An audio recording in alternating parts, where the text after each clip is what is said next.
Hello বন্ধুরা, তো কেমন আছো তোমরা সবাই? গতকাল সব কাকুরা ধান কেটে গুছিয়ে রেখে যাওয়ার পর আমার বাবা মাঠে এসে দেখে যে পুরো জমিতে প্রচুর পরিমাণে ধান পড়ে আছে।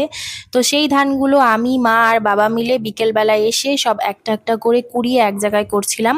এই যে আমি কুড়িয়েছি, শুধু অর্ধেক জমিটা কোড়ানো হয়েছিল, তাতে এই যে এতগুলো ধান বের হয়েছে। প্রায় ধানের আটি বাঁধলে 4-5 আটি মতন তো হবেই। আর আজকে জমিতে যেখানে ধানগুলো এক জায়গায় করে রাখা হয়েছিল, সেই ধানগুলো ট্রলিতে করে সব ধান বাড়িতে নিয়ে যাওয়া হচ্ছে। এই যে জেঠু আর আমার বাবা ধানগুলো উঠিয়ে দিচ্ছে, আর ওপরে যে কাকাটা আছে ওনারই ট্রলি, উনি গুছিয়ে রাখছে।